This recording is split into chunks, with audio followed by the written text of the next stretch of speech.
Stark. The nothing personal word of the day is Stark, as in Jayson Stark. How lucky are we for the Samson sit down to have Hall of Famer Jayson Stark and the host of a great pod. If you don't have it, you should download it, subscribe to it. It's called Starkville, as in Jayson Stark. Jayson, how are you? David, I'm great, man. Good to see you, sort of. It is good to sort of see you. We've spent a lot of time talking during the pandemic about all different things. Just to give our listeners some background, Jayson Stark in the Hall of Fame, was it last year or 10 years ago? I think it was 100 years ago, but apparently it was last year. So you get to be in the Hall of Fame when you're one of the greatest writers in the history of baseball, which Jayson Stark is. And what Jayson is known for, we're going to talk about so many things here today, but what Jayson is known for is thinking outside the box and loving baseball more than most people do. It's very much I have found in my career, sort of a self-hating sport, as many sports are, where people like to complain about it. But Jayson is a lover of baseball, and he and I spend hours talking about the game, the best part of the game, the worst part of the game, changes. And I wanted to bring him to you, the Nothing Personal audience, A, because I wanted to introduce you to Starkville, but B, because I wanted you to hear a perspective of someone who spends his life around baseball and around not just players, but owners and management, and understands the history, the present, and thinks about the future. And I've not come across any other writers, and that's not hyperbole, Jayson, who actually are able to do all three. There's historians, obviously. There's people who are just out of this world talking about the future, and then people who analyze the present. You do all three. Well, I'm honored that you would say that, David. I'm just being me. I love the sport. I think constantly about the sport, and everything that I do, everything I write, all the podcasts and TV and radio, it's all stemming from that love. It's just a labor of love. That's my life, and I am lucky to lead it. So I want to get right into something, because I do want to hear about how you got into baseball, but I want to talk about the state of MLB right now, which is something that the state of sports and then the state of MLB. Obviously, my old team, the Marlins, had a lot of issues, and you and I talked about them ad nauseum with the outbreak, hoping they'd be the only team. And now we're looking at the Cardinals, who are going to play 6 days in Chicago, potentially up to 3 doubleheaders. They're playing the Cubs and the White Sox, and they have not played. I think the number's what is it going to be, 16 days in between games? That's correct. Yep. Amazing. So from your perspective, is there a competitive integrity issue? Rob Manfred's big words are competitive integrity. With the Marlins, I do believe there is, despite their hot start. What is your view of the Cardinals? Yeah, I completely agree. And I actually raised this question over a month ago, because you could see this coming, that sooner or later there was going to be an outbreak on some team, and how is it going to be handled? Obviously, the way the Marlins was handled initially has differed dramatically from how the Cardinals outbreak was handled. And so, look, granted, you have to control internal spread and an outbreak within a team so that it doesn't become a public health crisis, right? And baseball has done a really good job of doing that with the Cardinals specifically. But the problem is now, when you're part of a sport, when you're part of a league, you're connecting the dots from yourself to every other team. Now, some of these teams haven't been affected, but if I'm doing the math right, we're up to 10 teams now that have had at least one game, one series postponed because of COVID. And the White Sox actually will be the 11th when their game is officially called tonight. This is a problem for the sport, and you have to address it in more than one way. But one of those ways is competitive integrity. I talked to an infectious disease expert at one point who said to me, you need, when something like this happens, to not just shut down one team. You really should shut down all teams. A, from the standpoint of public health. 2, from the standpoint of competitive integrity. That's always the way it was going to be handled in Korea, right? The KBO, if there was one positive case, they were going to shut down the entire league. And now we're looking at a situation where teams are going to have all these double headers lined up in a lot of cases because of no fault of their own, wasn't their outbreak. And there's no way the Cardinals now can play 55 games in 6 weeks. You can't have him do that. And so, I mean, I've talked to general managers who say, wait a second, we're going to have to play 60 games, and we're going to have a team that plays 48 games, 42 games, 50 games, whatever the number is. That's not fair. I mean, I know these are extraordinary circumstances, but I really don't think there's been enough thinking within the sport about the competitive integrity issue. So when Rob used competitive integrity as his bell words, and you know that I have a relationship with Rob, and I worked with him for all 18 years I was in baseball. But now that I'm on your side, I'm trying to be fair in my criticism of people who I love and people who I don't love. And my criticism of Rob is that he has to answer to 30 owners. And I've been in that room. And here's what's actually going on if you're not the Cardinals. You don't want to be impacted in any way, financially or competitively, by something that happens to another team, whether it's a hurricane. I remember very well when the Marlins had hurricane issues in 04, 05. Remember, we had hurricanes every other week, and the teams we were playing were upset with us, and I was getting yelled at by Bud Selig because of the hurricanes, which I didn't control, obviously. So what's bothering me and what I have a solution for is that when the Cardinals play all these games, because I think you're wrong. I think they're trying to get them to 57 or 58 games, including the possibility of playing a doubleheader the day after the regular season to finish off their season. But Rob's answering to 30 owners who are interested in getting games on TV so local TV deals can somehow be fulfilled in however microscopic a way they are going to be this year, and then making sure that he protects the postseason.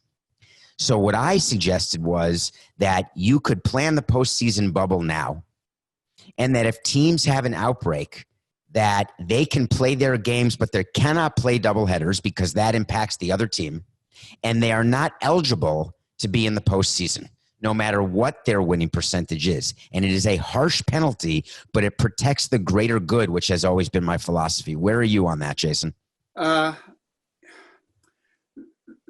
This is what I think now, David, about every question. There's either no good answer or there's no answer, period. I don't think that's a great answer. I think if you tell a team, we want you to play, but you're not going to be able to make the postseason, how many players would opt out? How many players would say, no, I'm not doing that? And then, you have some just traveling bunch of independent league guys that you picked up who just wear that uniform? But why would the players opt out, Jayson? They'd lose service time and they'd lose money. You're seeing it now. I think you're going to see it in September as teams start to realize they have nothing to play for. Players are going to opt out depending on their financial security, depending on where they fit on the service time ladder, after they've achieved certain service time thresholds, like Marcus Stroman the other day. Once he qualified for free agency, his thinking became different. I think this is one of the big fears inside the sport. We're going to see mass opt-outs in September. Have you spoken to anyone on the Pirates, Jayson? Because I would say are they the only team who's out of it right now? I would say yes. So have you spoken to anyone? Trending in that direction, but the Pirates have no chance. Okay, if they're 10 games under 500 already, they can't win. That's insurmountable. I have not talked to anyone on their team in a couple of weeks, I would say. Because I'm wondering if your theory is right, it's going to be tested not in September, it could be tested now. Because we talked about the possibility when teams are out of it that they won't become as diligent about following the protocols, although teams who are in it are not necessarily as diligent about following the protocols. And we're going to talk about Zach Plesac and his crazy Instagram video, which I'm talking about on Nothing Personal as well this week. But what is if the opt-outs, did you recognize that there was going to be the opt-out problem with baseball versus football when football gave a date and baseball said, hey, whenever you want? I found that to be a problem when that was announced. Yeah, I mean, every sport has to do what it thinks is right for its sport. Football and baseball are different. The grind is different.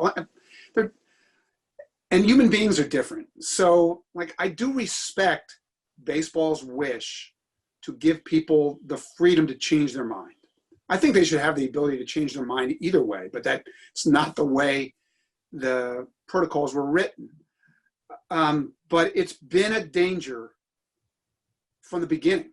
From the moment it was clear that there was going to be some kind of season, I started hearing this from all sides, this concern that players would opt out in much greater numbers than what we've seen so far, but that it can still be an issue going forward. My colleague Ken Rosenthal just raised this in a piece about the trading deadline. If a team decides to trade for a veteran player on a team that's a disappointment in a couple of weeks, what's to stop that player from saying, no, I'm not going, I'm opting out? And to say, well, it's because I'm concerned about the health and safety of my family. No one can question that, but there are other things in play. This is an impossible situation to manage. I really do sympathize with Rob Manfred, with the union, with all these GMs, with all these players. The questions are easy to raise. The answers are the hard part. So if I were still running a team, the reason I would not engage in a trade deadline deal is that I have so much economic uncertainty going forward that I'm not willing to part with any young players who may be good, even if we think that they're not as good as the other team is valuing them, and that we're able to trade away not our best prospects, but those who we think are fringe, like bullpen arms who the other teams view as starters. That's always a popular, by the way, that's why we traded, funny enough, Chris Paddock, is that our scouts told us he was a bullpen arm and that it's okay to trade him. Obviously, he's turned into a starter, but what he will end up is interesting.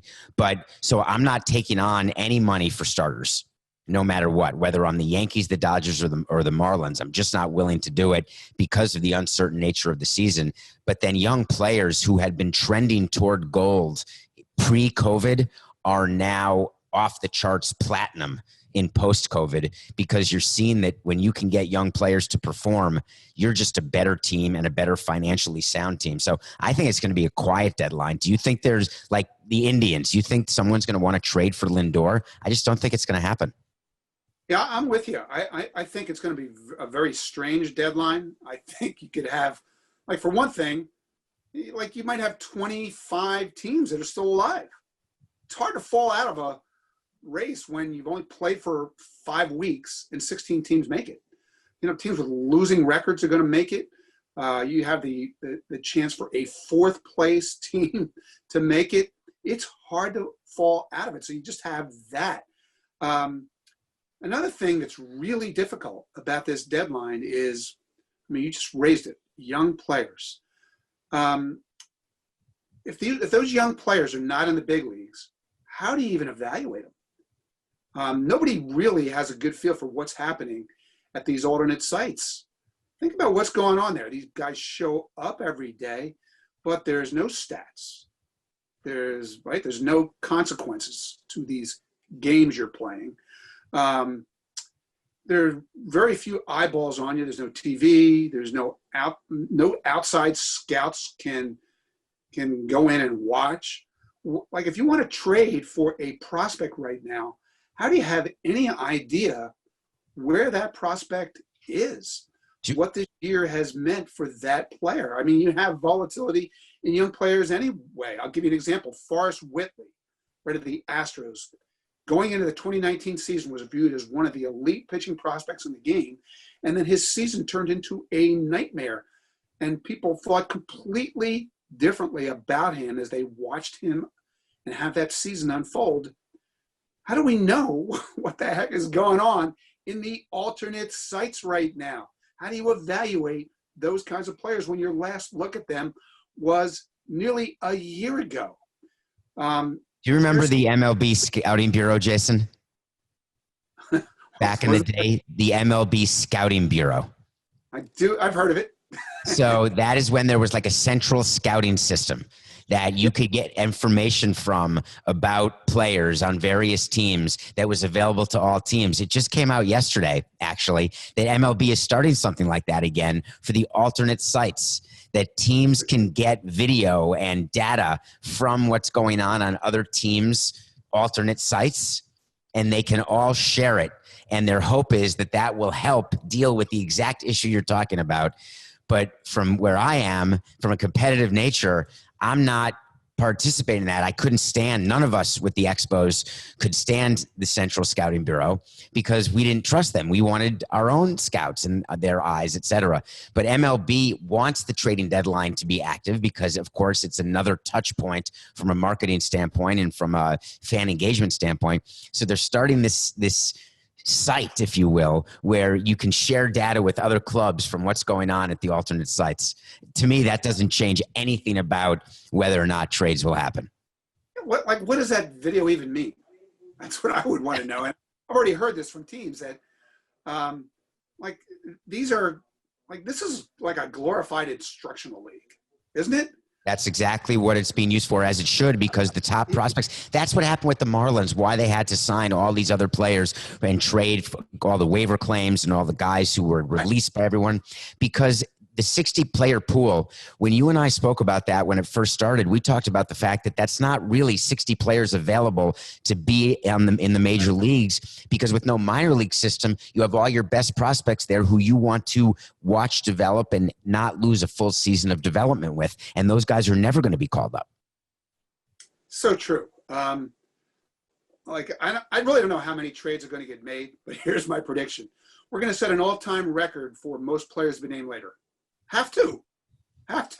Like, you're just not going to feel comfortable trading for a young player until you can see him again, whether that's in some kind of development league in the fall or whether it's even in spring training. There'll be a little time in spring training before you have to name the players. That has to happen, but it takes all the fun out of the deadline. I don't think Francisco Lindor is getting traded, but we just traded Francisco Lindor for 5 players to be named later. Look, how are you going to sell that in Cleveland? It can't be done.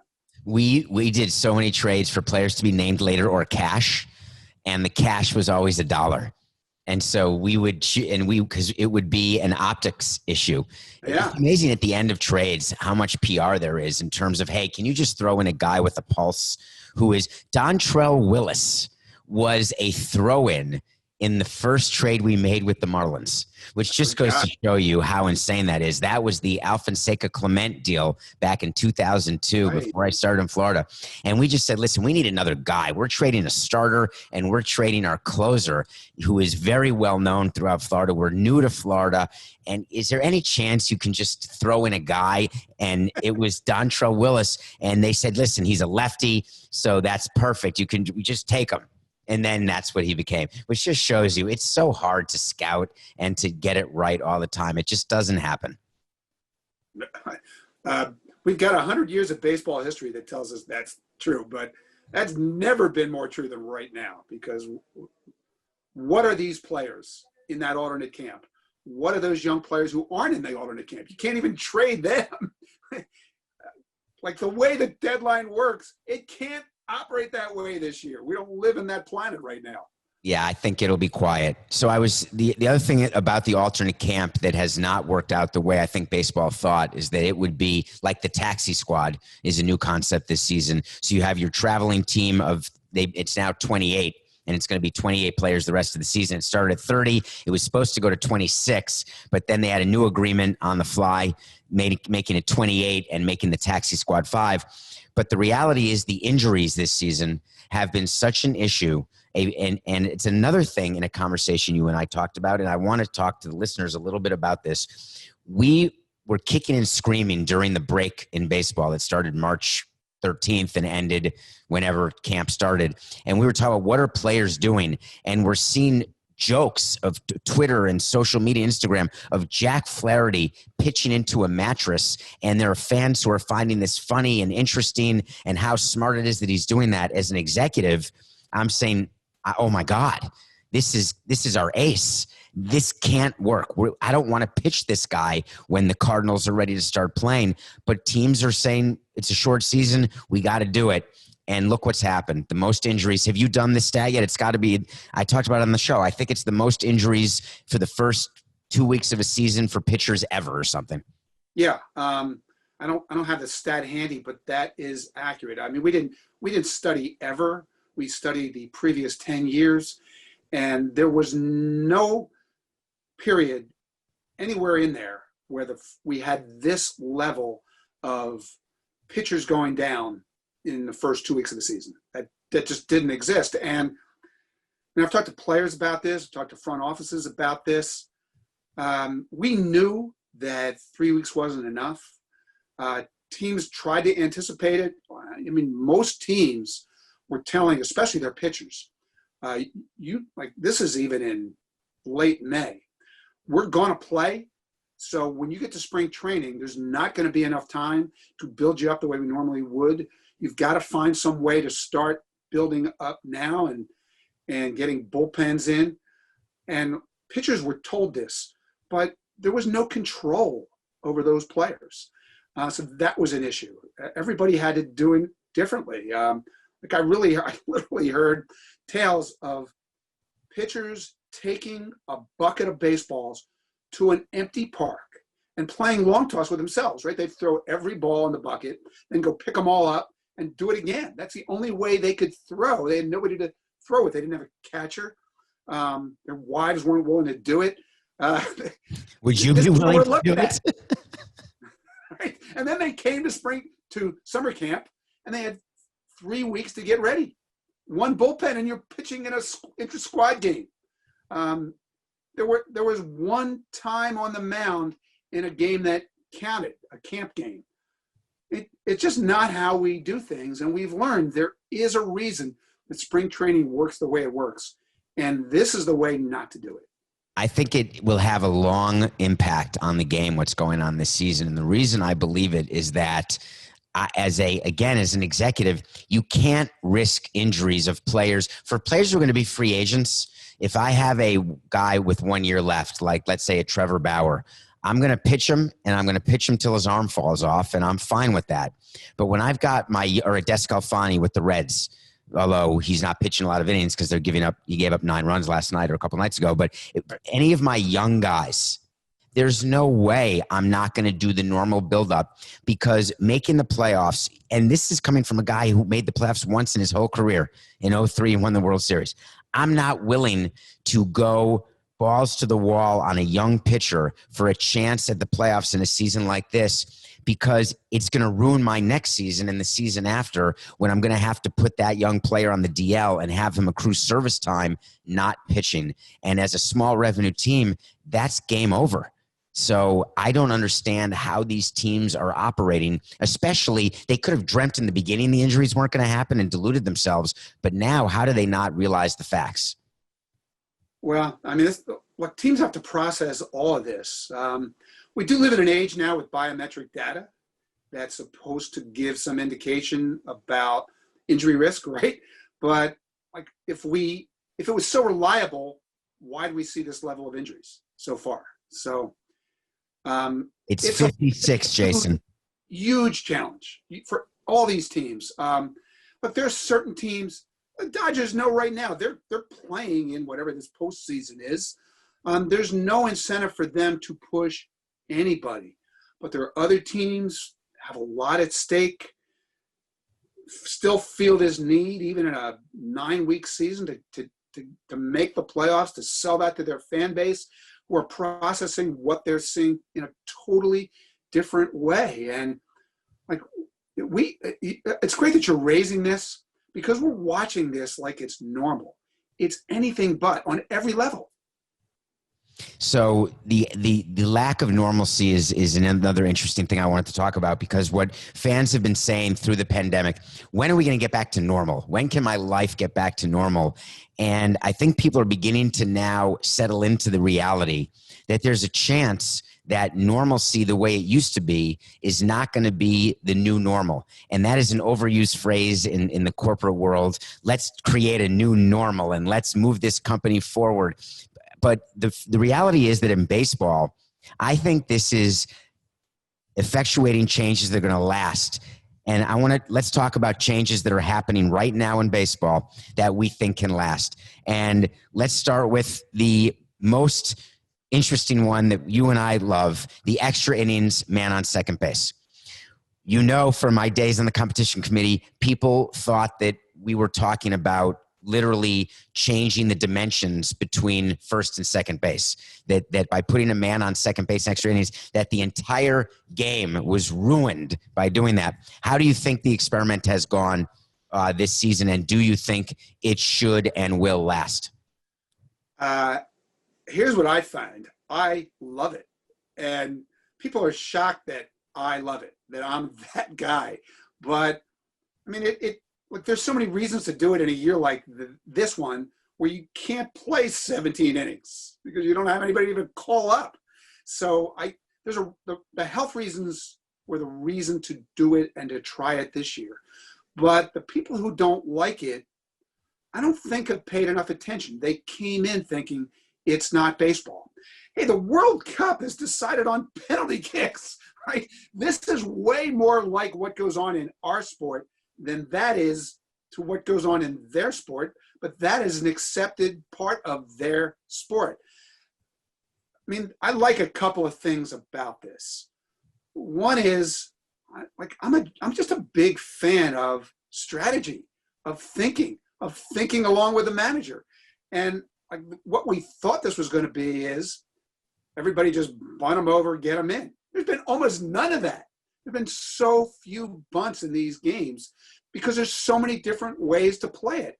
So I love just thinking along with the manager. I talked to Morgan Ensberg, who's a AA manager for the Rays, has managed with this rule for 2 years. And he told me, coming in, he said, it's half-court baseball. And it's awesome. I agree. There's like all the different thinking is fun if you pay attention. The other thing is, like, I'm a fan of weirdness. We have stuff happening that has never happened in the history of baseball. We had one the other night in Philadelphia. Watching this game, it goes to extra innings, Phillies, Orioles. The Orioles send up Austin Hayes to lead off extra innings. He hits an inside the park home run to lead off extra innings, and it's a 2-run homer, right? That's never been done. But I started going back thinking, how rare is it to have just a lead off inside the park homer in extra innings? There hadn't been one in almost 100 years. So what are the odds of starting any game that way? Like, I'm into it, man. I love it. We've had walk-off grand slams over a 5-man infield in extra innings.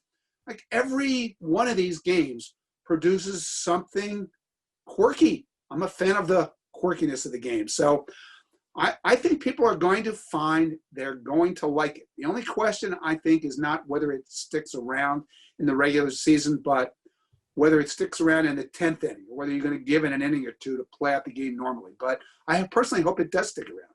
So we're talking to Jayson Stark, the host of his own pod, Starkville, which you can download and subscribe to. And what you just heard him talk about actually appeared in, it may have been today's column or yesterday's column. Jayson also writes for The Athletic.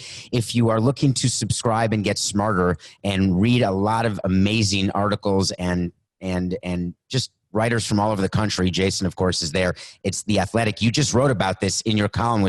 I just read it this morning after my run. So I think it was today's column because I try to read what you do every day. So, I can't get past you. Are you in Philadelphia currently? Can I give that away? Is that too much information to the audience?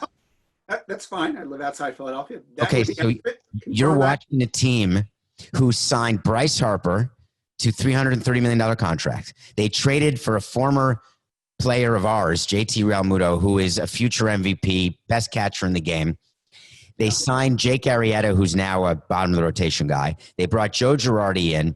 How would you evaluate, because you don't talk a lot about the Phillies, but I know that you have a relationship in your heart and mind, but it's not been easy to watch, especially their bullpen. And their bullpen ERA, I was reading, is like over 10, which, we're now 15, what are we, 20 games into a season? They're about a quarter of the way through this season. They lost some Marlins games there. Remember that? They lost 2 out of 3 of the Marlins to open the season and then didn't play for a 2 week. years ago. Yeah. So what is your view of what's going on in Philly? Are people losing? Because I've had some issues with Philly fans over my years going there with the Marlins. Some of them are not the nicest to us when we're there, but I love Philadelphia and I love the teams. Are they on Joe Girardi yet? I mean,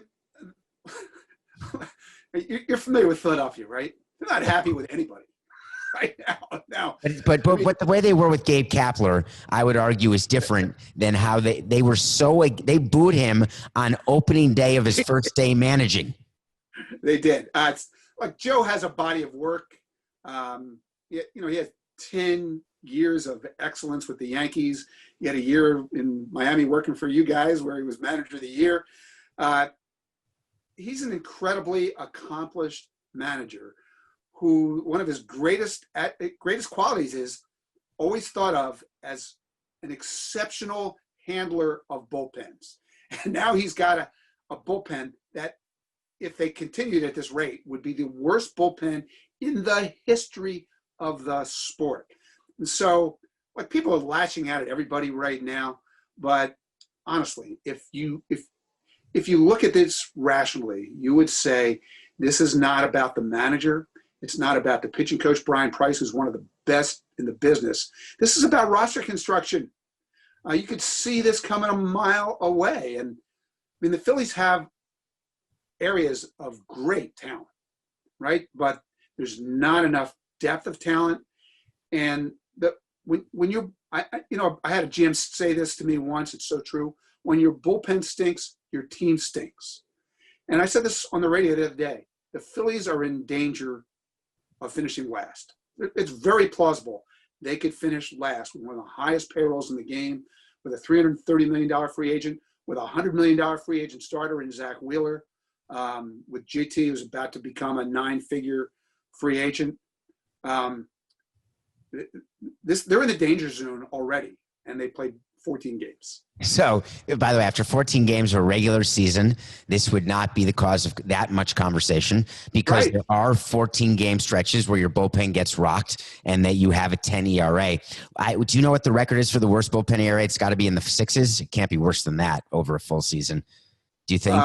Well, I mean, it depends which period you're looking at. Like, if you go back to the 1930, I want to say 1932 Phillies, I had a bullpen ERA in the 9s, but it's different because bullpens really weren't used then, right? Like, the guys in your bullpen were just your worst pitchers. They weren't good enough to start. So in the modern bullpen era, which is about 50 years old, it's in the 6s. So okay, that's what I would figure. It's impossible.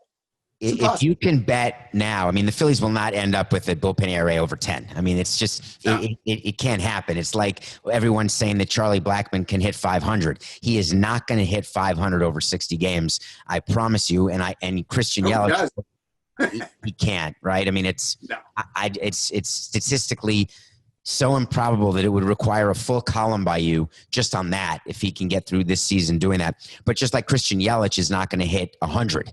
It's just, that is improbable over 60 games for him to do it. So we talked about extra innings. I love it. I think that I love the strategy, but what I love more is that what we like to talk about, the pace of action. There's stuff going on. When there's a man on second, no outs, there's stuff going on. Yeah, exactly. The second that runner trots out to second base, managers are already, the wheels are spinning. And if you watch baseball the way we watch it, our wheels are turning, right?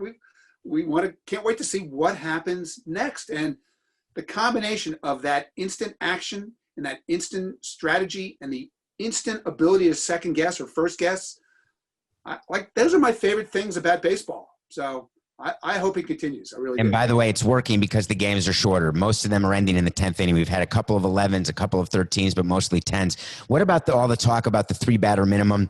I was always a fan of that because I don't like mid-inning pitching changes, because I get flashbacks to Tony La Russa and playing against him over my career, where he'd be walking out to the mound and changing pitchers every batter and driving me insane. But I have not noticed that the 3-batter minimum has impacted either negatively or positively the game, either the flow or the outcome. Am I missing something, or is there a bigger impact of the 3-batter minimum than I realize? Well, it shows up. You know, like, I definitely watched some games where you knew the manager wanted to get that guy out of there, but he couldn't. But I think in general you're right, and you know, there's a lot of grumbling about this from managers this spring. I wrote quite an amazing piece about it, just listening to him vent about the ways it was going to affect them. And yet, like, if you just think this through rationally, this idea that this was going to eliminate strategy was crazy. It just changes it. You have to really give a whole different thought process to who you're about to bring in the game and when. Like the one thing that I'm saddened by is it really has put some of those situational left-handers, colorful characters, funky deliveries, fun guys, it's put them out of business. Randy Choate, Jason. How about him? That's a loss, okay? Jerry Blevins, one of my favorite people, sitting home, trying to break into the media. That's a shame. But it's just the way the game was actually evolving anyway. Do the research.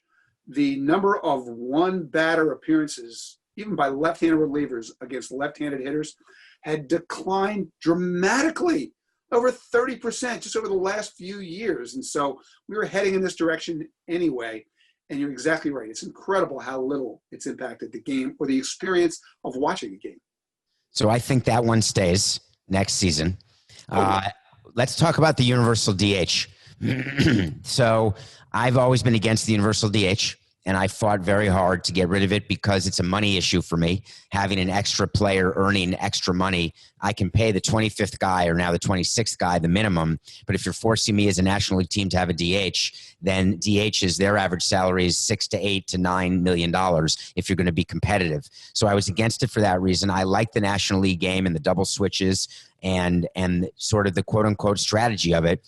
But again, and I'm happy to admit this to you, as I'm watching the games this year, I don't miss the pitchers hitting the way I thought I would. Where are you on universal DH and whether you think it'll stay? I think it's one of those things where once you start down that road, you can't make a U-turn. So I'm going to guess we'll never see a pitcher hit again unless something crazy happens. And a couple of things. I mean, what you just cited about DHs, that's changed too. I wrote about this a few weeks ago. How many teams in baseball had a guy who started 130 games DH last year? That answer is none. Yeah. Right. It's most teams now, very few exceptions, the Nelson Cruzes of the world, are just using that as basically a high impact rest day for that star player they want to get off their feet but not take out of the lineup. And like the Rays, I think they had 10 different players last season who had at least 10 games they started at DH. That's where this is heading. And so like the original intent of the DH, like that is quickly fading.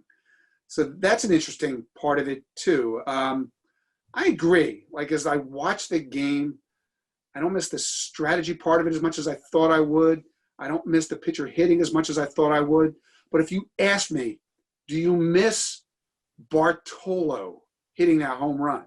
The fun of that. I do miss that. If you ask me, do you miss Madison Bumgarner hitting 2 home runs on opening day? Yeah, I miss that. So, I mean, there are these parts of baseball lore that came with pitchers hitting. I do miss, but you're not as conscious as you watch games of what you're not seeing. Isn't that kind of what this is about? We miss certain things, but we don't know what would be there instead of what we are watching. Do you know what I don't miss is watching from the box as a pitcher who we have invested in being asked to bunt and watching his fingers over the bat and praying that he will not have the ball hit his fingers, which will then be squished into the bat, which will then cause him to go on the DL. I don't miss that, but that feeling, which happened every time a pitcher would hit. But I also know that all of the things that we have talked about, if people will actually take a step back and say, on first glance, I don't like this because I don't like change. I'm a traditionalist. Baseball should be what baseball has been, is, and always will be. But now we're only 14 games into these changes, or 15 games, or 20 games, or however many we are. And think about it. We are 2 of the people watching baseball with a very critical lens. more so than most people in the country. Some watch it through a gambling lens, some watch it through entertainment lens. We're watching it through a business and entertainment lens, and we don't notice these things the way we thought we did. That ought to be very informative for Major League Baseball as they move forward and think about other changes, don't you think? Oh, God, yeah. Like, the most tiresome thing for me is when you write or talk or tweet about any of this stuff. Rule changes, potential rule changes, all this stuff you and I talk about all the time, right? What do you get back? Leave baseball alone, right? You hate baseball. Yeah, like, no. You never, ever hear football fans say, I'm never watching an NFL game again because it's not the game that Red Grange played. Nobody ever says that. The other sports change their rules all their time to make the product more entertaining. The NBA has done it constantly. The NFL changes its rules to bring more offense and action into its sport every year. What is it about the rules of baseball that are so sacrosanct that it's some kind of sin to change them? It's really tiresome. I'm all about making the game that I love more entertaining, creating more action, creating a better rhythm. There are ways to do it. There's so much resistance all the time to all of this thinking. It's tiresome. We all need to get over it. You and I don't know how much time we've spent in our lives talking about this, David, but this is, I think, for both of us, our greatest source of frustration. Me and you both used to be 6'4" when we got into baseball. And now we've been pounded down by people. But I'm not going to stop, and I don't think you should either. Because as we've watched baseball evolve, the other evolution that's taken place in my last 18 years and 18 years of your career, the analytics and thinking about analytics versus the scouting with your eyes, scouting with paper, all of the changes that you've seen with defensive switching. Do you remember when defensive switching used to be a big deal when it happened? And people were a little critical and looking a little askance at when you'd see an opening on the left side of the infield and 3 infielders on the right side. Well, we're now maybe 5 years later, 8 years later, and now there's players switching by count. And then there are 5 players on the infield, 4 players in the outfield. And all of that is based on, it's not scouting anymore.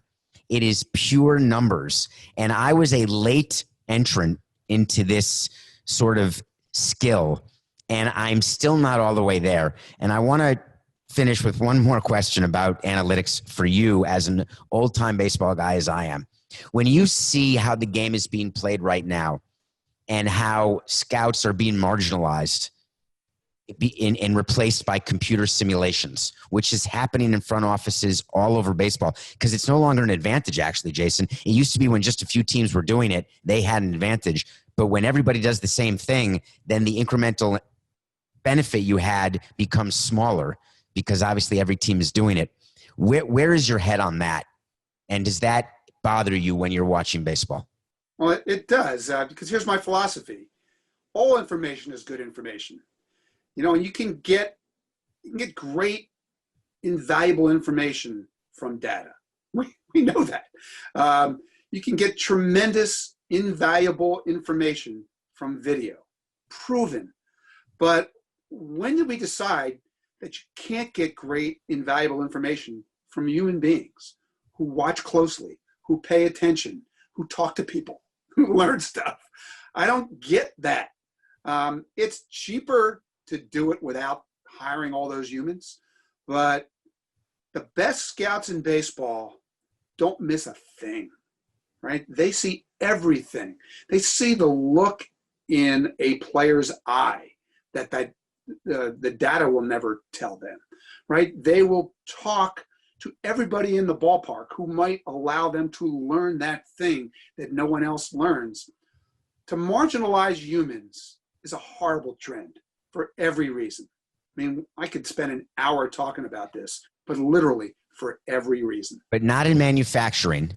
So I'm drawing a difference where in manufacturing with machines that are doing things and they've replaced human beings, and now human beings are being trained and they're going to different parts of the workforce. And that is normal improvement, technological improvement. My issue in baseball is that people are taking analytics and they're relying on it in a way that not just marginalizes the human involvement, it actually discounts it, saying that your eyes are wrong. Similar to what happens for pilots, let's say, where people would prefer that planes would have no windows because you're supposed to fly with just instruments, right? And you have to trust your instruments. And once you start looking and thinking that your eyes know where the horizon is, you end up getting screwed up. And in baseball, they're doing that, and it's bothering me because I know a lot of scouts and I know a lot of development people and managers. Managers have become merely people who are told to execute moves from the front office in a way that had never happened as much as has evolved. And pretty soon, the premium on managers is going to disappear because it'll just be almost robotic, someone doing things that are, from an earpiece. And I think that baseball better be careful, because if you can't measure the heart of a player and look in his eyes, you're going to misevaluate that player. And then we'll see another change, I think, Jayson. Yeah, and I wrote about this, the trend in managers, a year ago, and I told this story. I was sitting in a dugout before a game next to a long-time front office guy who, very smart guy, I really respect, and we were talking about the game that his team had played the night before, and he was talking about his manager versus the other manager, and he said, our guy is a manager. Their guy is a middle manager, right? He's just following a script that has been written for him by his front office. And there are reasons to do this. There are reasons to pinpoint for the manager, watch this matchup, this pitcher fits against this section of their lineup, all that stuff. That's great. But it's a problem if managers are only told to follow the script because the game doesn't follow it. Okay. And what happens when the game veers off the script, which happens all the time, is the managers that are just following the script run into problems. When you look down and you're in the press box and a position player is coming into a tie game to pitch, that's a problem. That tells you that the game didn't follow the script that was written for the manager that night. This stuff happens now. And you have to allow managers to trust their instinct, their baseball instincts, and use the data. I don't think it will ever change that the best managers have the ability to do both. The Terry Franconas of the world, they do both. Why would that ever go out of style? That'd be a problem for me if it did.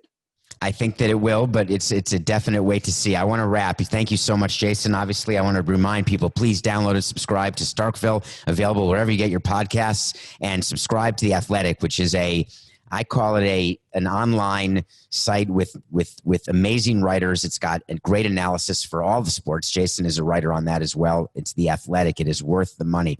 I want to go and circle back to the Hall of Fame because I'm obsessed with the Hall of Fame. I got to go when Andre Dawson got inducted, and it was of my entire baseball career, it was the best weekend, including the postseason, including winning the World Series, being at the Hall of Fame and meeting all of the Hall of Famers and going to the private dinners with Andre, and it was insane. So just give us one bit of your experience and what surprised you the most I want to hear the moment, and I think you may have told this to me once before, but I want to hear if it's the same answer, where you sort of closed your eyes and said, oh my God. Tell me that moment during Hall of Fame weekend for you.